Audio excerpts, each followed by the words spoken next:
আসসালামু আলাইকুম স্যার। ওয়ালাইকুম আসসালাম। আমার নাম হলো SK রন্দর্নে, deputy engineer, government of Maharashtra, water supply department. আমি একজন অমুসলিম, নন মুসলিম। আমার প্রশ্নটা হলো যে আমাদের এই পৃথিবীতে কেন এত ধর্ম সৃষ্টি হয়েছে? আমাদের চারপাশে এত বেশি ধর্ম কেন? এখানে একটা সেন্টেন্স লেখা আছে পিস টিভি লোগোর নিচে, যে পিস টিভি মানবতার সমাধান। এখানে আমার মতামত হলো এই, যে শান্তির জন্য জ্ঞান আর বিজ্ঞতার প্রয়োজন। ধন্যবাদ। ভাই একটা প্রশ্ন করলেন যে পৃথিবীতে এত ধর্ম কেন, এটা প্রথম প্রশ্ন। আর তারপর একটা মন্তব্য করলেন যে শান্তি মানবতার সমাধান, এটা পিস টিভির স্লোগান। শান্তির জন্য প্রয়োজন জ্ঞান আর বিজ্ঞতা। আমি আপনার সঙ্গে একমত। আপনার প্রশ্নের প্রথম অংশটা নিয়ে যদি বলি যে পৃথিবীতে কেন এত বেশি ধর্ম, আমাদের বুঝতে হবে যে সর্বশক্তিমান ঈশ্বর আমাদের স্রষ্টা আল্লাহ সুবহানাহু ওয়া তাআলা পাঠিয়েছেন মাত্র একটা ধর্ম।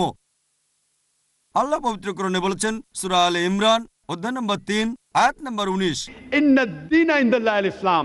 একমাত্র ধর্ম, একমাত্র জীবন দর্শন যেটা আল্লাহ তাআলার গ্রহণযোগ্য, সেটা আল্লাহ তাআলার কাছে আত্মসমর্পণ করা। আল্লাহ তাআলা মাত্র একটা ধর্মই পাঠিয়েছেন। আর যত নবী রাসূল পৃথিবীতে এসেছেন, যেমন ধরেন আদম, ইব্রাহিম, মুসা, ঈসা, মুহাম্মদ, ওনারা সবাই শান্তিতে থাকুন, তারা মানুষকে একটা শিক্ষাই দিয়েছেন, আল্লাহর কাছে আত্মসমর্পণ করা। এখন আরবি ভাষায় যদি কেউ আল্লাহ তাআলার কাছে আত্মসমর্পণ করে তাহলে তাকে বলা হয় মুসলিম। আর ইসলাম, এই আরবি শব্দটার মূল আরবি শব্দটা হচ্ছে সালাম, যার মানে শান্তি। এর আরেকটা মূল আরবি শব্দ হচ্ছে সিলম, যার মানে আল্লাহ তাআলার কাছে নিজের ইচ্ছাকে সমর্পণ করা। তাহলে এক কথা ইসলাম মানে আল্লাহ তাআলার কাছে আত্মসমর্পণের মাধ্যমে শান্তি অর্জন করা। তাহলে আমাদের স্রষ্টা আল্লাহ তাআলা পাঠিয়েছেন মাত্র একটাই ধর্ম। তবে সময় বদলানোর সাথে সাথে ধর্মগ্রন্থগুলোও বদলে গেছে, বিকৃত হয়ে গেছে, নতুন জিনিস ঢুকেছে। আর এই ধর্মগ্রন্থ বদলানোর ব্যাপারে আল্লাহ পবিত্র কোরআনে বলেছেন সূরা বাকারা অধ্যায় নম্বর 2 আয়াত নম্বর 79, ফাওয়াইলুল লিল্লাযীনা ইয়াকতুবুনাল কিতাবা বিআইদিহিম সুম্মা ইয়াকুলুনা হাযা মিন ইনদিল্লাহ লিয়াশতারু বিহি সামানান কালিলা ফাওয়াইলুল লাহুম মিম্মা কাতাবাত আইদিহিম ওয়াইলুল লাহুম মিম্মা ইয়াকসিবুন। দুর্ভোগ তাদের যারা নিজ হাতে কিতাব রচনা করে আর বলে এটা আল্লাহর নিকট হতে। তারা এটা বলে তুচ্ছ মূল্য প্রাপ্তির জন্য। তাদের রচনার জন্য শাস্তি তাদের, যা উপার্জন করে সেজন্য শাস্তি তাদের। আল্লাহ তাআলা পাঠিয়েছেন অনেক আসমানি কিতাব, অনেক ইনস্ট্রাকশন ম্যানুয়াল।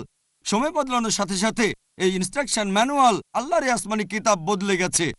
যখন কোনো কিতাব বিকৃত হয়ে গেছে, আল্লাহ নতুন রাসূল পাঠিয়েছেন আর নতুন কিতাব।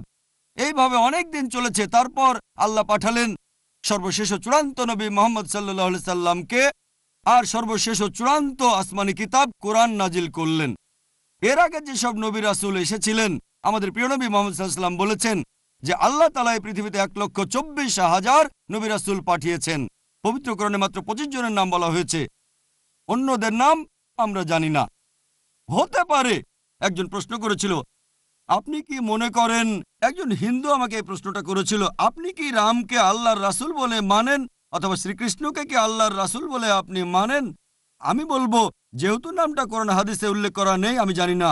আমি জানি না, হতে পারে রাসূল অথবা নাও হতে পারে, নিশ্চিত করে বলতে পারছি না। তবে এ কথাটা মানতে হবে, যেসব নবী রাসূল এসেছেন নবী মুহাম্মদ সাল্লাল্লাহু আলাইহি সাল্লামের আগে, তারা ছিলেন সেই সময় আর সেখানকার মানুষের জন্য। তাহলে রাম যদি আল্লাহ রাসূল হয়েও থাকেন, যদি কৃষ্ণ আল্লাহ রাসূল হয়েও থাকেন, তারা এসেছিলেন সেখানকার মানুষ আর সেই সময়ের জন্য। বর্তমানে পৃথিবীর সব মানুষ, তারা থাকতে পারে ভারতে অথবা আমেরিকায় বা সৌদি আরবে বা কানাডায় বা ইংল্যান্ডে, পৃথিবীর যে কোনো জায়গায় তারা মানবে সর্বশেষ ও চূড়ান্ত নবী মুহাম্মদ সাল্লাল্লাহু আলাইহি সাল্লামকে এবং সর্বশেষ ও চূড়ান্ত আসমানি কিতাব পবিত্র কোরআন।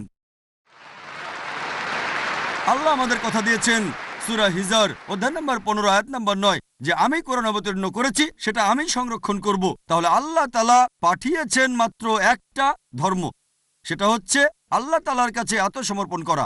ইসলাম মানে আল্লাহর কাছে আত্মসমর্পণ করার মাধ্যমে শান্তি অর্জন করা। আর আপনি বললেন জ্ঞান এবং বিজ্ঞতা দিয়ে শান্তি অর্জন করা যায়। হ্যাঁ, কার কাছ থেকে জ্ঞান?